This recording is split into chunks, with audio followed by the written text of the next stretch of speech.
सभी डीएलएड साथियों को नमस्कार। आप सभी का स्वागत है मेरे चैनल पर।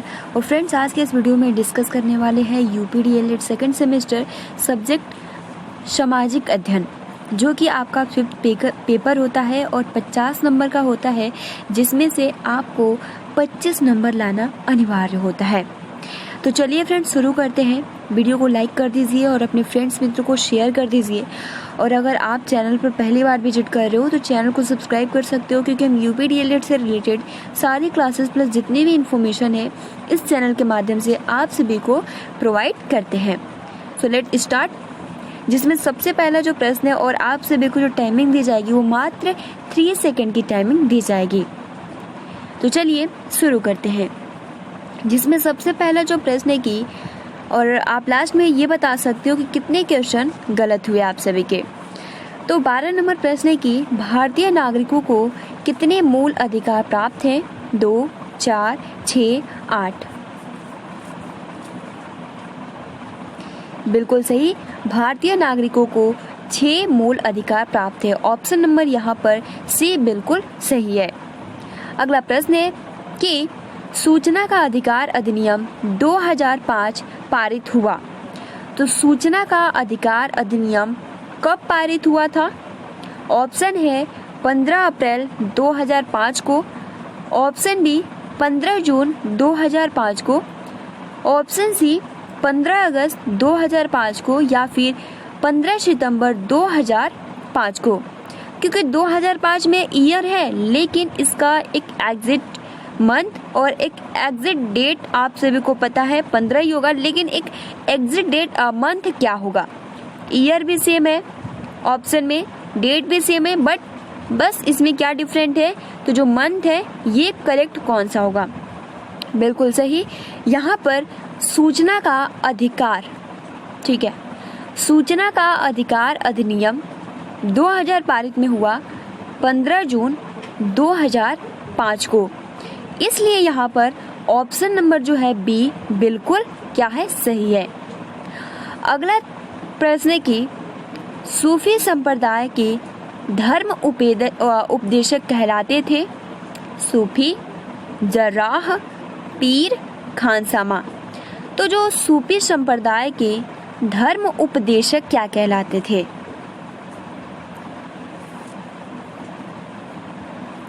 तो फ्रेंड्स, यहाँ पर सूफी संप्रदाय के धर्म उपदेशक कहलाते थे पीर। ऑप्शन नंबर यहाँ पर सी बिल्कुल सही है। 15 प्रश्न है कि हरित क्रांति की शुरुआत कब हुई? 1970 में, 1960 में, 2010 में, 2011 में। तो हरित क्रांति की शुरुआत कब हुई थी? बिल्कुल सही, हरित क्रांति की जो शुरुआत हुई थी, ऑप्शन नंबर यहाँ पर बी बिल्कुल सही हो जाएगा। 1960 में हरित क्रांति की शुरुआत हुई थी।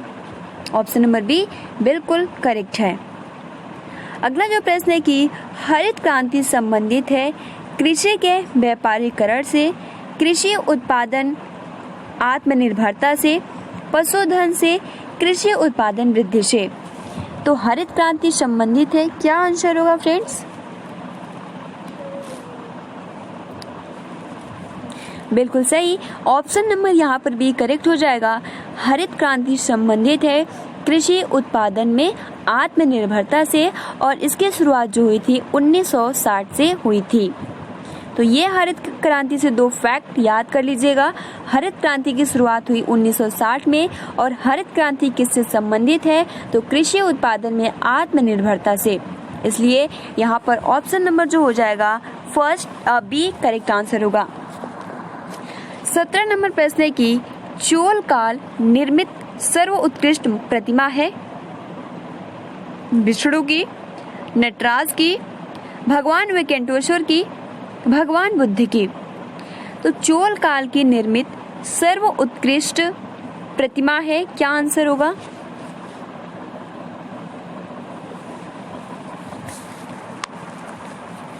बिल्कुल सही, यहाँ पर ऑप्शन नंबर जो बी है बिल्कुल सही है। चोल काल के निर्मित सर्वोत्कृष्ट प्रतिमा है यहाँ पर ऑप्शन नंबर जो होगा बी नटराज की। अगला प्रश्न है कि वह सुल्तान जिसने, और ये हमने जो प्रश्न है ना पहले भी आप सभी के साथ डिस्कस किया है, तो आंसर करने में उतना प्रॉब्लम्स नहीं आएंगी। और कल जो टेस्ट रहेगा वो इंग्लिश का टेस्ट रहेगा, ठीक है। सो प्लीज़ आप ऑब्जेक्टिव टाइप क्वेश्चन तैयार कर लीजिएगा और उसमें से एक भी क्वेश्चन रॉन्ग नहीं होने चाहिए। सो आप देखना कि किस तरीके से आप अपना प्रिपरेशन करते हो। फिलहाल चलिए स्टार्ट करते हैं। 18 जो प्रश्न है कि वह सुल्तान जिसने कारखानों को एकता नाम दिया, फिरोज तुगलक ने, इल्तुतमिश ने, बलबन ने, मोहम्मद तुगलक ने। तो फ्रेंड्स यहाँ पर आंसर क्या होगा कि वह सुल्तान जिसने कारखानों का नाम एकता दिया, क्या आंसर होगा? बिल्कुल सही, यहाँ पर ऑप्शन नंबर बी बिल्कुल सही हो जाएगा। इल्तुतमिश जो है उन्होंने कारखाना का नाम एकता दिया था। अगला 19 नंबर प्रश्न है कि 2.5 दिन का झोपड़ा स्थित है दिल्ली में, लाहौर में, अजमेर में या फिर काबुल में।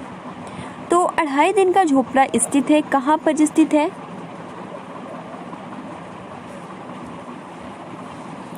बिल्कुल सही, यहाँ पर 19 का जो प्रश्न हो जाएगा 2.5 दिन का झोपड़ा स्थित है अजमेर में। Option number C is the right answer. 20 प्रश्न है कि हिजरी संबत चलाया गया बाबर द्वारा, हुमायूं द्वारा, अकबर द्वारा, शाहजहां द्वारा। तो हिजरी संबत चलवाया गया था किसके थ्रू? बिल्कुल सही, यहाँ पर ऑप्शन नंबर जो होगा सी, यानी हिजरी संबत चलवाया गया था अकबर के द्वारा। 21 प्रश्न है कि खानवा युद्ध के लिए प्रसिद्ध क्षेत्र स्थित है दिल्ली में, आगरा में, सोनीपत में, फतेहपुर सिकरी में। तो खानवा युद्ध के लिए प्रसिद्ध क्षेत्र स्थित है,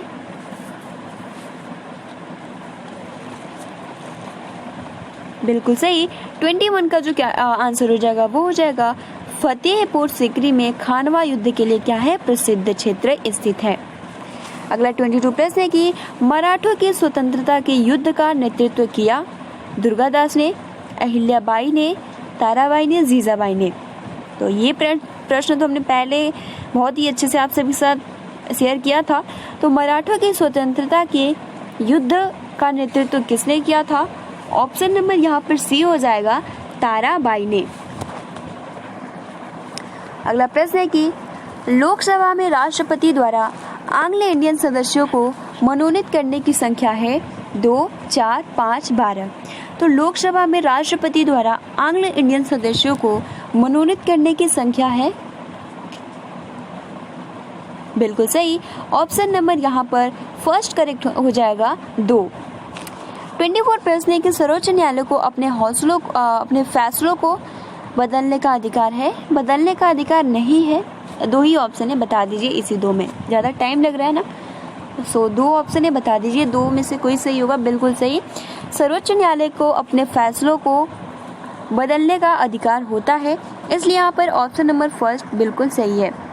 25 प्रश्न है कि कौन सा मौलिक अधिकार सर्वाधिक विवाद का विषय रहा? एकता का अधिकार, स्वतंत्रता, संपत्ति, धार्मिक। बिल्कुल सही, यहाँ पे हो जाएगा ऑप्शन नंबर सी, संपत्ति का अधिकार। 26 प्रश्न की वह बजट जिसमें आय व्यय बराबर होता है, जीरो आधारित बजट, संतुलित बजट, घाटे का बजट, बचत बजट। तो ये प्रश्न तो हमने 2 से 3 बार डिस्कस किया है, आंसर भी आप सभी करेक्ट आएगा और बिल्कुल सही है। वह बजट जिसमें आय और व्यय बराबर होता है, ऑप्शन नंबर बी, संतुलित बजट। 27 प्रश्न की दामोदर घाटी योजना से संबंधित है पश्चिमी बंगाल, बिहार तथा पश्चिम असम, बिहार। तो दामोदर घाटी योजना से संबंधित है, बिल्कुल सही, ऑप्शन नंबर यहाँ पे बी होगा, बिहार तथा पश्चिम बंगाल। अगला प्रश्न है 28 की 6 महीनों की रात और 6 महीनों का दिन होता है उत्तरी ध्रुव वृत्त पर, दक्षिण ध्रुव वृत्त पर, उत्तरी व दक्षिण ध्रुव वृत्त पर, केवल दक्षिण ध्रुव वृत्त पर। तो 28 का आंसर क्या होगा? तो फ्रेंड्स यहाँ पर आंसर हो जाएगा फर्स्ट, यानी उत्तरी ध्रुव वृत्त पर। ठीक है, अगला जो प्रश्न है कि 3 ओर से घिरा पृथ्वी का भाग कहलाता है पठार, सिंधु पंख, महासागर धारा, प्रायद्वीप। तो 29 का आंसर क्या होगा? बिल्कुल सही, यहाँ पे हम कहते हो प्रायद्वीप। 30 प्रश्न है कि मूंगफली की खेती के लिए आवश्यक उपयुक्त मिट्टी है काली मिट्टी, लाल मिट्टी, लेटराइट मिट्टी, चिकनी मिट्टी। बिल्कुल सही फ्रेंड्स, मूंगफली की खेती के लिए अधिक उपयुक्त मिट्टी है यहाँ पर ऑप्शन नंबर फर्स्ट हो जाएगा काली मिट्टी। 31 प्रश्न है कि सर्वाधिक लक्षणता वाला सागर है कैस्पियन सागर, लाल सागर, मृत सागर, भूमध्य सागर। तो सर्वाधिक लक्षणता वाला जो सागर है वो क्या होगा? बिल्कुल सही, यहाँ पर ऑप्शन नंबर जो बी है बिल्कुल सही है। अगला प्रश्न है 32 की, अजमेर में किस सूफी संत की दरगाह है? ख्वाजा निजामुद्दीन औलिया की, ख्वाजा मोइनुद्दीन चिश्ती की, कुतुबुद्दीन बख्तियार काफी की, ख्वाज सलीम चिश्ती की। तो अजमेर में किस सूफी संत की दरगाह है? बिल्कुल सही, ऑप्शन नंबर बी हो जाएगा ख्वाजा मोइनुद्दीन चिश्ती की। अगला प्रश्न है कि महमूद गजनवी के भारत पर आक्रमण के समय भारत पर आए अलवर्नी ने किस ग्रंथ की रचना की? किताब उल रहला, शाहनामा, राजा तरंगड़ी, किताब उल हिंद। तो फ्रेंड्स इसका आंसर क्या होगा? बिल्कुल सही, यहाँ पर आंसर जो हो जाएगा शाहनामा। 34 प्रश्न है कि दिल्ली सल्तनत के किस वंश में सर्वाधिक शासक हुए? दास वंश, खिलजी वंश, तुगलक वंश, सैयद वंश। तो किस वंश में अधिक सर्वाधिक शासक हुए? बिल्कुल सही, ऑप्शन नंबर और करेक्ट हो जाएगा दास वंश।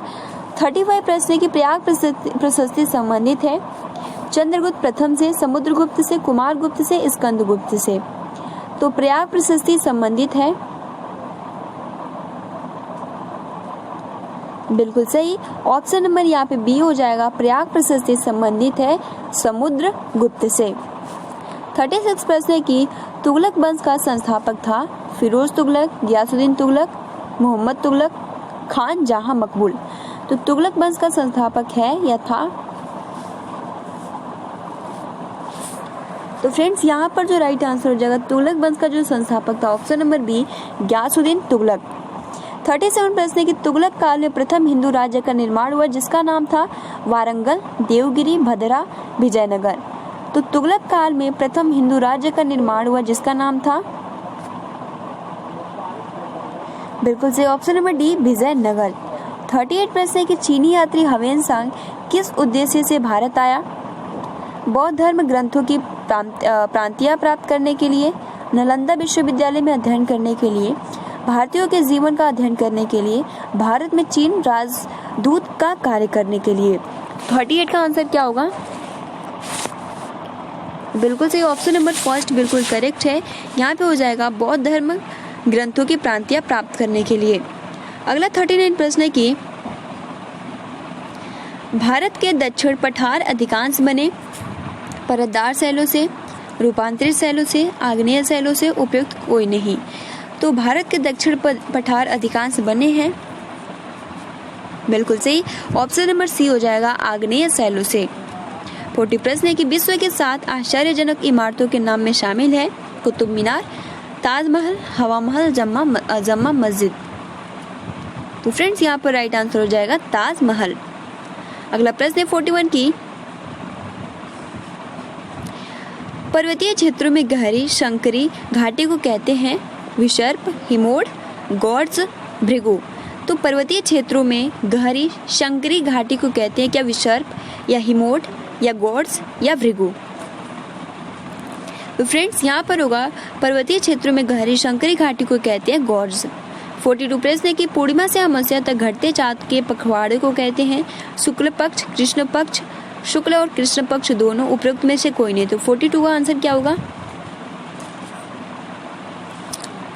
बिल्कुल सही, ऑप्शन नंबर बी बिल्कुल सही होगा कृष्ण पक्ष। अगला प्रश्न है कि गोल पृथ्वी के केंद्र को कहा जाता है क्रोट, मेंटर, भूपट्टी, उपयुक्त सभी। तो 43 का आंसर क्या होगा? गोल पृथ्वी के केंद्र को कहा जाता है, क्या कहा जाता है? बिल्कुल सही, ऑप्शन नंबर फर्स्ट। तो फ्रेंड्स यहाँ पर 43 का आंसर होगा गोल पृथ्वी के केंद्र को क्या कहा जाता है? बिल्कुल सही, ऑप्शन नंबर फर्स्ट हो जाएगा क्रोट। 44 प्रश्न है कि वायुमंडल में पाए जाने वाली ऑक्सीजन की मात्रा है 1%, 78%, 21%, 16%। बिल्कुल सही, ऑप्शन नंबर सी 21%। 45 प्रश्न है कि हमारे मूल संविधान में कुल अनुसूचियां हैं 8, 10, 12, 15। ऑप्शन नंबर सी हो जाएगा 12। हमारे मूल संविधान में कुल अनुसूचियां हैं 12। 46 प्रश्न है कि संविधान सभा की प्रारूप समिति के अध्यक्ष थे। तो friends very simple, very easy and question है। देखिए यहाँ पर हो जाएगा option number B Bhimrao Ambedkar.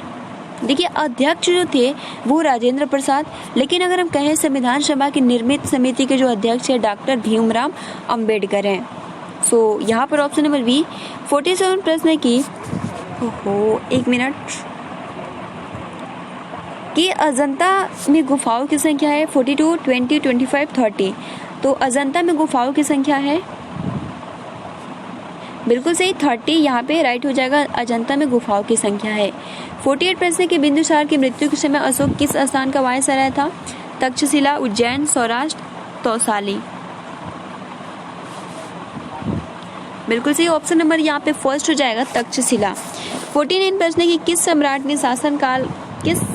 के शासनकाल में हुडों ने प्रथम बार आक्रमण किया? यशोवर्मन, रामगुप्त, कुमारगुप्त, चंद्रगुप्त द्वितीय। बिल्कुल सही, कुमारगुप्त के शासनकाल में हुडों ने प्रथम बार आक्रमण किया। 50 प्रश्न है कि सबसे पहला भारत आया? Hiuen Tsang, Marco Polo, Ibn Battuta, Megasthenes. तो सबसे पहले भारत आया ऑप्शन नंबर डी मेगास्थनीज। 51 प्रश्न है कि हर्ष चरित्र के रचयिता है, जो कि हमने कई बार डिस्कस किया। ऑप्शन नंबर जो हो जाएगा बी बाण भट्ट।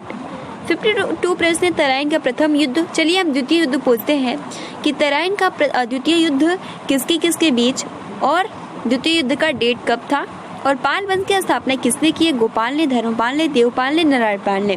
तो ये 3 क्वेश्चन आप सभी के लिए। पहला कि तराइन का द्वितीय युद्ध किसके बीच हुआ और कब हुआ और पाल वंश की स्थापना किसने की।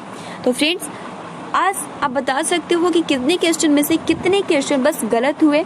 ठीक है, तो लास्ट में यही कहना चाहूँगी आप सभी जो अपना प्रिपरेशन है वो अच्छे ढंग से करते रहिए।